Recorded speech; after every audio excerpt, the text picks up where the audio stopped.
Hey Mom, it's January 13th, 2026. I am in Gettysburg, just came out here for the day to walk the same trail that I went on every night when I lived here, and to make this for you. This is for you. And for me. I've tried talking to you a couple times over the past 2.5 years. I've tried writing to you. I've tried just calling out to you in my thoughts and hoping for a sign that you could hear me. And I've tried doing this where I talk out loud and it always feels a bit silly. I tried just last week to do this, to make this video, and I started talking and just completely lost my train of thought and did not know what to say. Because it is not the same as actually talking to you. But I wanted to keep trying, and that's why I'm here right now. Because this is the place I feel most connected to you. This was our favorite place, this spot in particular. And I know if you were here and we had a beautiful day like this one, this is where we would be. So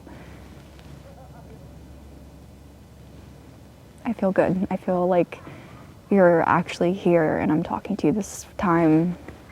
This feels different. And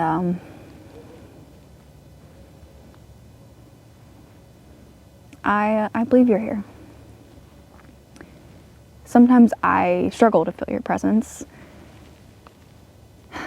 but then there's these moments, most of them involving a fox, which I know you know what I'm talking about, but just these moments when I know you're with me. Sometimes there's a lot of little signs in a short time, sometimes it's a couple months and I don't feel connected to you at all, and then it just kind of hits me. But the most special of those moments are the ones where I just I feel your presence as a part of me. And the first time that happened was here in Gettysburg. I moved here last October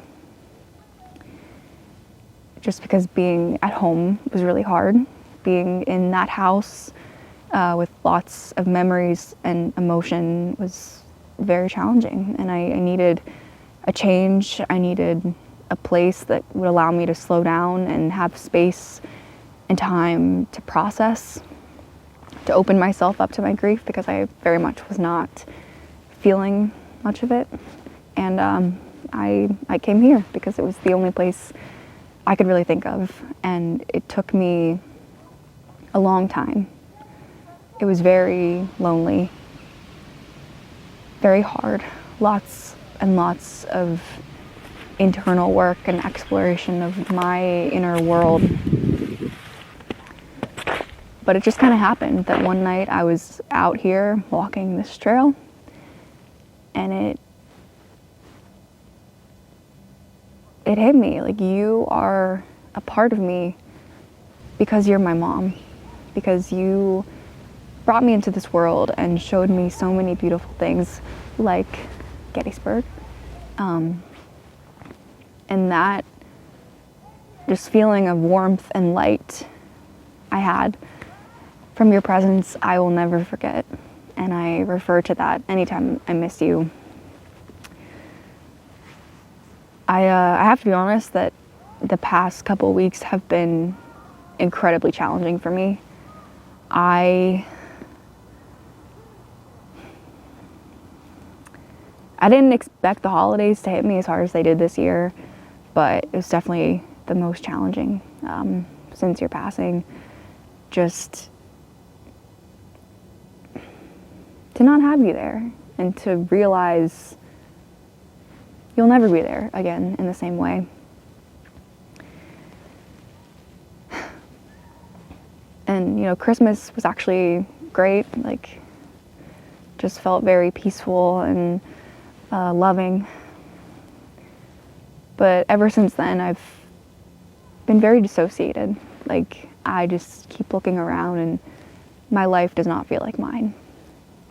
And I realized how much I've felt that since you died, that I am in this world that is very unfamiliar and feels kind of like unsafe to my system. I don't know who I am at times. I look at my reflection and I don't recognize the person in the mirror. I look at the people in my life, both that I knew before you passed and the people that have come into my life since, and it feels very unfamiliar to me,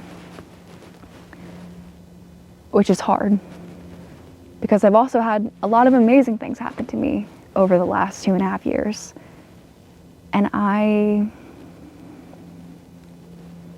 I'm struggling to believe I'm worthy of them, first and foremost, to accept them, to trust them, to believe in good, to let, good feel safe to me, which I think is, the reality of grief and a natural process of trying to heal after losing somebody. But it's also just because you're not here. You're not seeing my life. I believe that you are, but also not in the same way. Not in, a way that we can sit down over a cup of coffee or go for a drive and talk about it. And because of that, it hasn't felt totally real.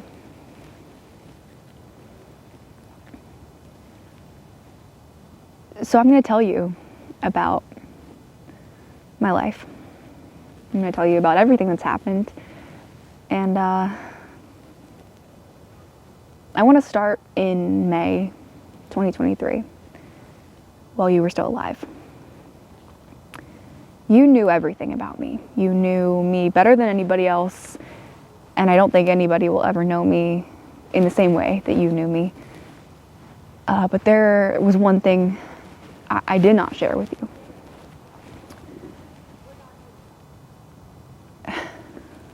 It was the day we moved out of my college apartment. You hadn't been feeling well that day, but it just kept escalating. And then on the drive home, you pulled over. You looked at me and said, "I can't drive anymore." Handed me the keys, and my life kind of changed in that moment. Later that night, you were in excruciating pain, and we took you to the emergency room where you collapsed onto the floor while I argued with the receptionist that you needed to be seen, even though she was saying we needed to continue to wait. And it was the most helpless I've ever felt. That was horrible. Once you finally went back, you could barely talk. It was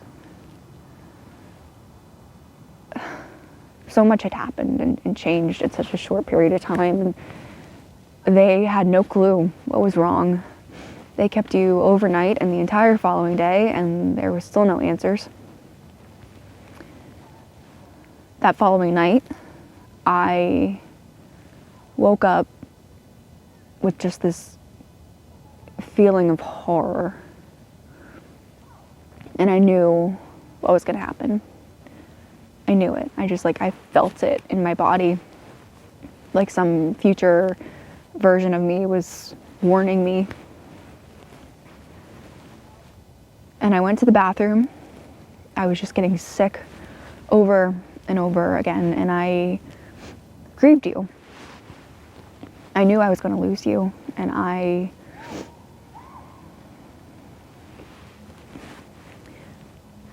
felt your death that night. I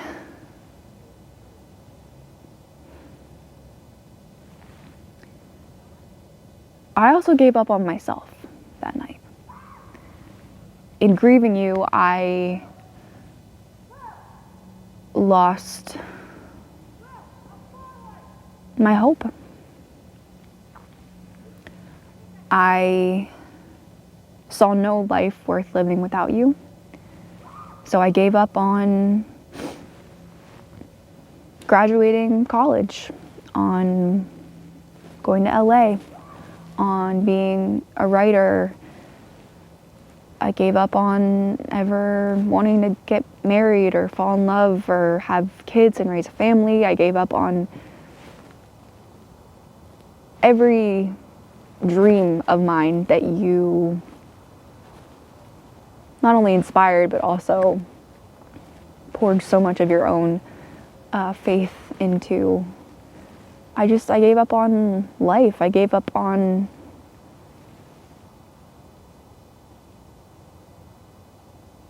everything because I didn't know how I would do without you.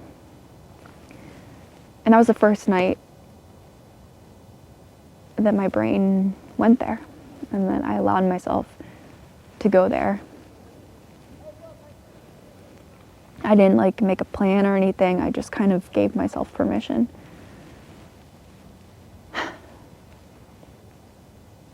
And I never told you because somehow that night ended and I kept living, and the morning came and we found out that your cancer was back.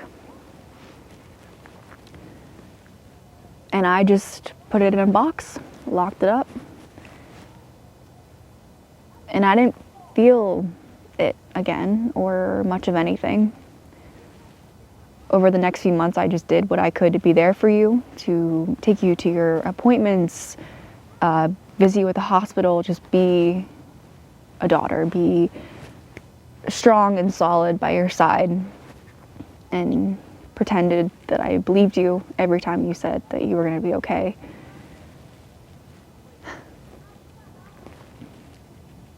I never showed you how scared I was. I don't think I even knew how scared I was.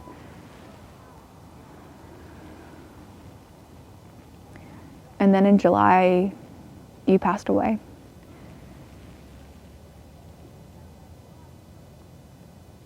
I remember at your funeral, just, I got up to speak, I walked to the front, and for a split second, I didn't know what I was gonna say. And then I just totally blacked out. I talked, I know I made people laugh and cry, and I have no clue what I was talking about, but I didn't cry.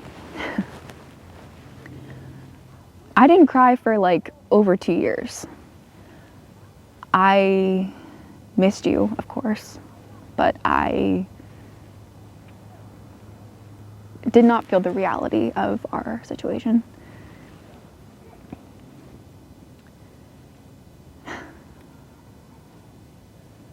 I still went to LA, like I promised you I would. That following winter in January, so January 2024, Dad and I packed up the car and we drove cross country. I got to see so much of the US that I probably wouldn't have known existed, like Fort Smith, Arkansas, these very flat, barren parts of Texas, and then we spent a night in Vegas at the Bellagio, which you would have loved. It was so cool. Just, yeah, that whole experience in itself of driving across the country was really special, and I know Dad and I got really close through that. Oh, we also went to the Grand Canyon, and it was snowing. It was negative 10 degrees, which I didn't know it gets that cold in Arizona, but beautiful. Such a great experience. And then I was in California, and I didn't know anybody there. I didn't know anybody else that was in my study away program with me. I didn't even know the name of my roommate until I knocked on her bedroom door, accidentally waking her up, and introduced myself. It was very lonely at first because it's holy shit, I'm literally on the other side of the country from my friends and family and everything I know. And now I'm just here and I'm figuring it out. I started classes and my internship. I was interning with a podcast production company, literally right in Hollywood. So like I'd be walking down the Walk of Fame, over the stars on my lunch break, and then I'd get in the car and drive home and like get a little glimpse of the Hollywood sign while sitting in traffic. It was like a mile or something drive from my internship, but it took at least 30 minutes. It was crazy. But I loved every second of it. I just was never not in awe of the fact that I was in LA living my dream. You know, LA has always been my dream. And I felt so close to you there. Like, it was weird because it's like, you know, you and I have been there, but it still isn't home. Like, nobody knows me. Nobody knows my story there. But I felt so close to you because I was being creative and on my own for the first time, really. I'll never forget the first day that I drove home from my internship without any navigation. Like, that was very special. It's like, you know what, I am doing it. I was doing it for me, I was doing it for you. And those couple months living in California, I made the best memories. Like, I went to the Queen Mary, which I know you always wanted to do. So many trips to the beach. Malibu is now my absolute favorite place in the entire world. We saw many celebrities, like literally had drinks next to Kanye West, which is a story in itself. We were at brunch one day and Glenn Powell from your favorite movie ever, Top Gun Maverick, walked in and was sat at the table right next to us. And I just had to kind of laugh because I'm like, you totally set that up. Yeah, just LA. Like, I don't even know what all to say. But what I will say is, when I think of LA and that chapter of my life, I really think of my two best friends, Kayla and Julia, that I met while I was there. We did so much together, so many little road trips. Like, we went to Joshua Tree, some mornings spent in Santa Monica, many like fancy dinners, including at the Chateau Marmont for Julia's birthday. And I had a moment where I literally like thanked you out loud for bringing them into my life, because they are the most incredible girls I've ever met. Just, we can sit and drink Cosmos and talk about anything and everything for hours and hours and hours, and it feels like no time has passed. I also don't see them that much because we don't live very close to each other, but again, we can sit down together and it's like we've known each other our entire lives. We literally went to Scotland and England together just a couple months ago. And we traveled back to LA together. We have done so much together, and LA would not have been what it was if it wasn't for them. So I wish you could have met them, because they are very, very cool people. And again, I know you connected us somehow. I've done lots of traveling, actually. I did a solo trip to New Orleans. I drove up through New England by myself, stayed at like the Lizzie Borden house, and got to go to Salem again. I visited Marblehead, which was absolutely beautiful. Walked along the coast in Rhode Island. Just, I have really fallen in love with solo travel and just being on my own. I know you always knew that I loved my alone time, but I've really embraced it and enjoy my own company now. I'm starting to actually like myself, which you'll be happy to hear. Edinburgh came about. I was literally like a little drunk on FaceTime with Kayla and Julia, and we're looking at flights. We just kind of booked it. And then a month later, hopped on a plane, went to Scotland tacked on a little trip to London at the end, which going back to London, I know like it was one of your favorite places in the whole world. So to get to go back there and see it again and see it like through new eyes, explore new places of the city was an amazing experience that I know you'd be really happy I got to do. In Edinburgh, you never got to see, but just stunning. So it felt like you're just walking through a storybook. Such a special trip. Like, I'm very grateful that at 22 years old I got to, actually I was 23 at that point, but yeah, at 23, getting to travel with my best friends and create so many memories I get to tell you about and just, you know, have as a part of my story. Let's go back to May 2024.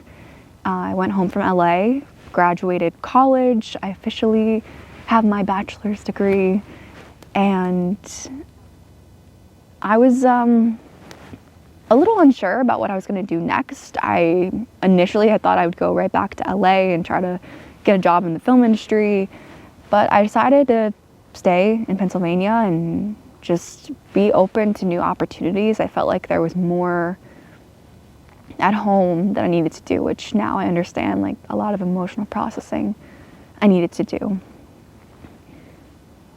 And very shortly after I moved back, our family was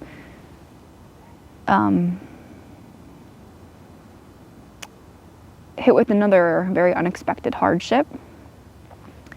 Dad had a routine appointment one day, and neither of us were expecting to come out of that hearing the word cancer again.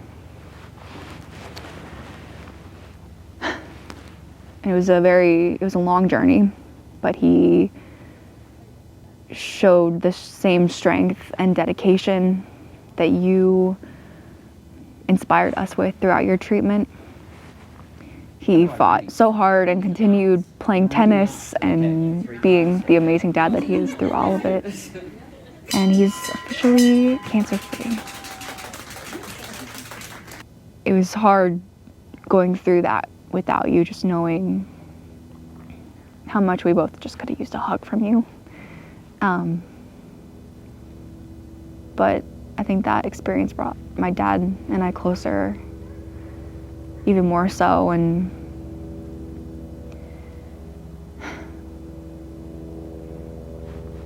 it's part of that whole, like, it's hard to believe in good things when a lot of bad has happened, and it seems like every time, like, there's been like a lull, something else has happened.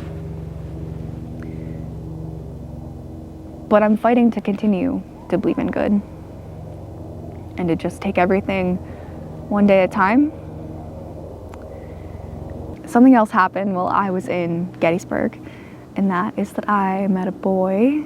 We met on Tinder, actually, but met in Gettysburg officially. And I don't know what I was expecting, but I certainly was not expecting to fall madly in love. But that is exactly what happened. His name is Connor. He is a very kind soul. He makes me laugh so hard. He makes life like fun and exciting and makes me feel like a kid again that can just like go out and explore. And he loves hiking with me. I brought him here to this spot. We've developed a very special relationship, and I think I'm gonna marry him. I'm actually wearing a promise ring from him. Yeah, I know you were always a hopeless romantic. I secretly was too. And you always wanted that for me, just like somebody who got me and really saw me for who I am. I think you facilitated me meeting him as well. And yeah, here I am in love. Could you believe it?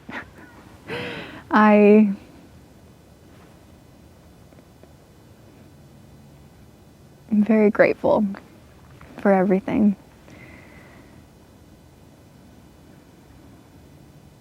I've gotten really close with Christina and Sarah and other members of our family, still hanging out with Eliza and Anthony and Linda. Renee and Tanya and I have gotten so close. We go to dinner all the time. We'd like walk around the neighborhood. We have a great time, and they've been huge supports for me. Definitely like my honorary moms, which I know you'd be okay with, even if you would be like, you know, they're not me, but I know.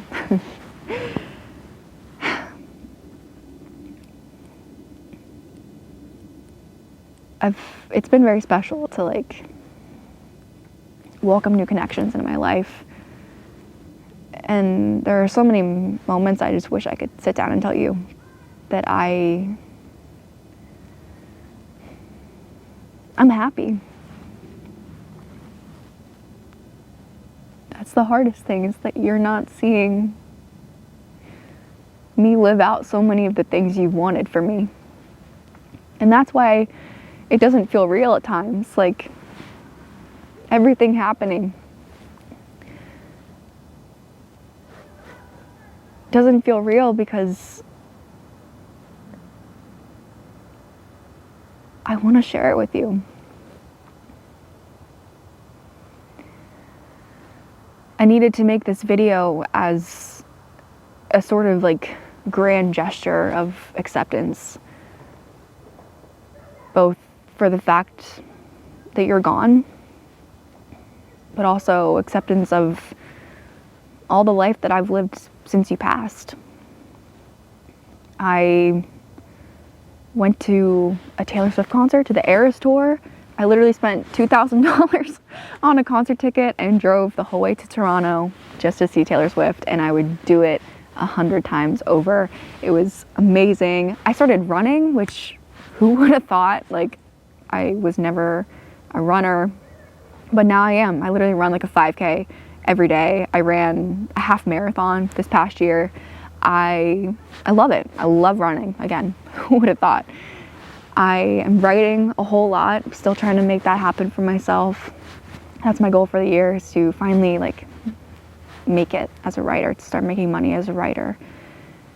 And, you know, I'm making the commitment to document my life, both for me, for you, for my future kids who may want to hear stories from my 20s, for other people who may be going through grief, to see all the complexities of it. I'm very passionate about documenting my life, and I know how much you loved and respected my creativity and encouraged me to tell my story. I still dream of writing movies and publishing books. I actually did publish a book. I published a book of poetry called She Fell in Love with the Stars, which is about grief and how I kind of came to feel your presence again. But yeah, I'm still pursuing my creativity, and that is something I am very grateful to have found within myself again, and I'm still fighting for. I'm sure there's so many things that I failed to mention that have happened, because so much has happened. I genuinely, like, I can't even process everything. But the most important thing for you to know is that I am here. I kept living. And everything that I gave up on, I'm learning to want again. I do want again.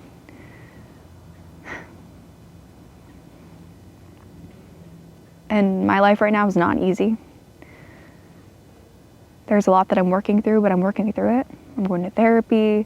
I started an antidepressant, and I'm pouring all of myself into my creativity. I'm taking time and taking care of myself. I'm doing it all because I am learning to believe in good, to believe that I am worthy of good.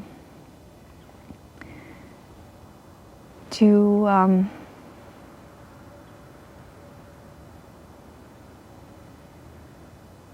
just accept my life, that this is mine.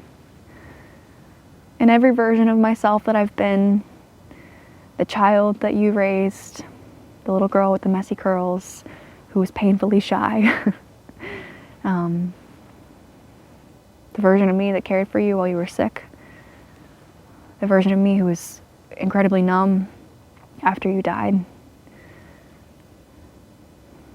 the LA me who fell in love with clubbing and bought myself a pair of Louboutins, my dream shoes. I'm sure you'll be so thrilled to know I got.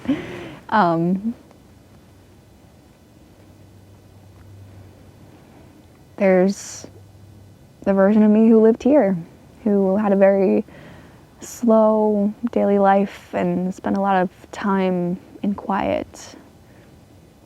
And even though that version of me was only a few months ago, it feels very far away, very distant from me, very disconnected.